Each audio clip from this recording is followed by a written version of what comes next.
a time like this when everybody's super scared and interest rates are at 6-7%, I just bought a house at 3% interest, $6,500 down. What is the point of me going to get a bank loan to pay off your bank loan? You're not going to convince anybody otherwise. This is a solution for somebody in a specific situation. Yo, this is the 20th freaking video in a row. Shout out to you who thought that I wasn't going to make it after the first one. You thought I wasn't going to, you thought I wasn't going to keep posting, but we're still posting. Look, I just talked about how I bought a house on seller finance yesterday.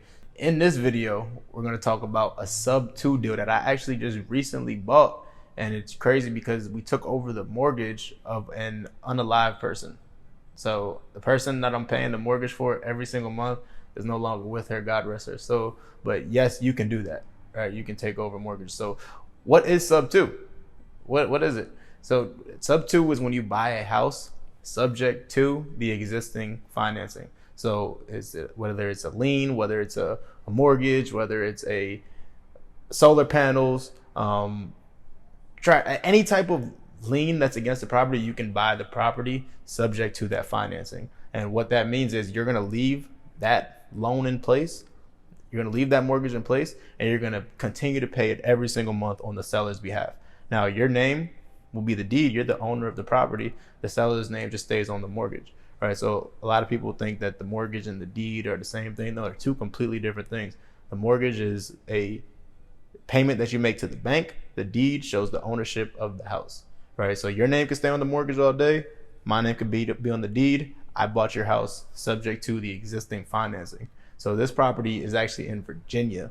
Shout out to Edith. She locked this up. She got this under contract. This was a JV lead that came from somebody who submitted the lead to my web form just to reach out, and they wanted our help. So obviously we couldn't buy this from the original homeowner, right? The person who owned the home, she passed away, and the property was passed on to her next family member, right? So we were in contact with their family member, talking to them and negotiating with them, solving their problem, right? Because one of the most motivated leads that you can work with is an accidental landlord.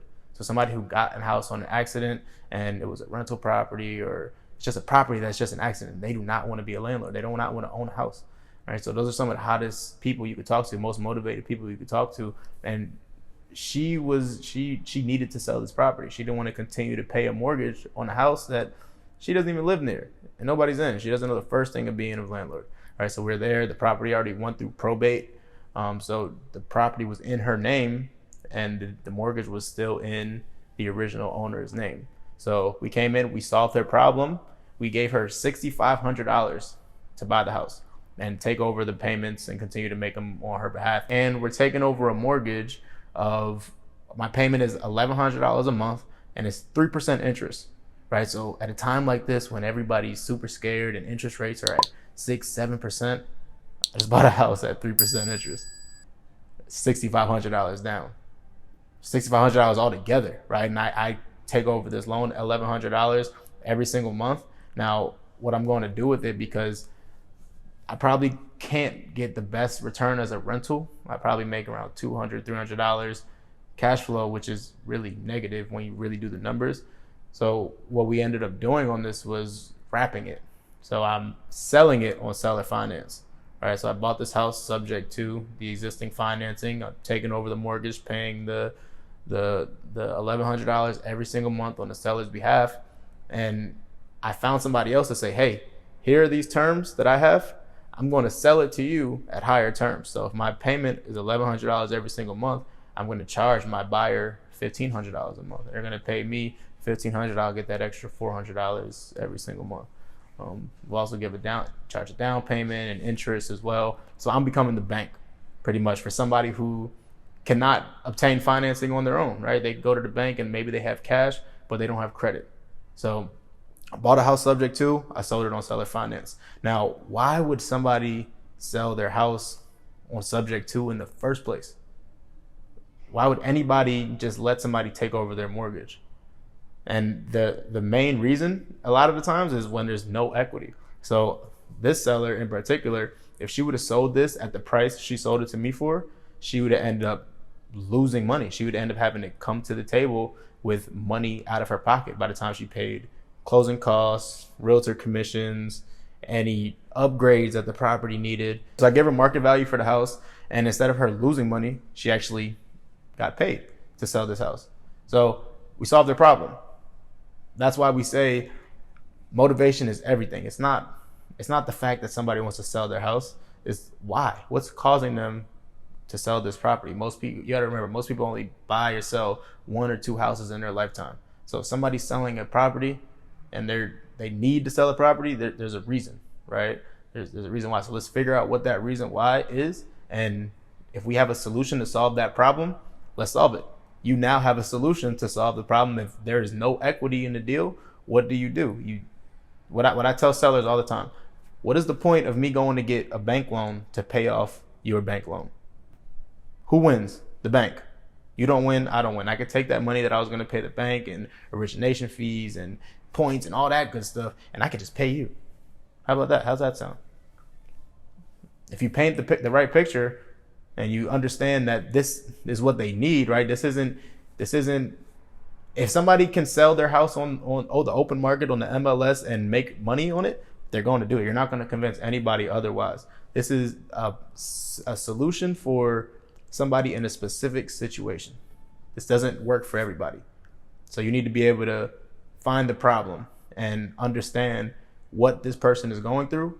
And you need to make sure that the solution that you provide them is one that's actually going to solve their problem. You might think this is too good to be true, right? Somebody just allow you to come in and pay a low amount of money and take over a mortgage.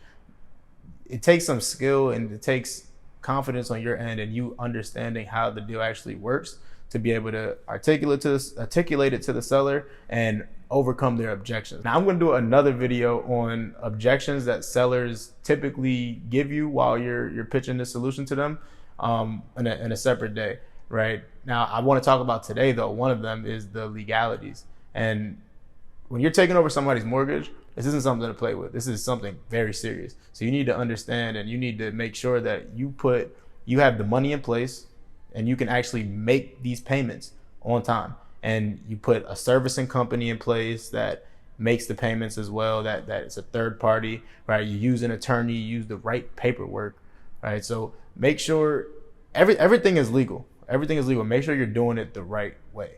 So if you don't, squad up. If you don't know what to do, find somebody who does. Find somebody who has done creative deals and they understand the process and squad up with them. That's how I got my first creative deal, my first sub-2 deal ever. I called somebody up. They walked me through the process. I sat there, I learned, I took mental reps.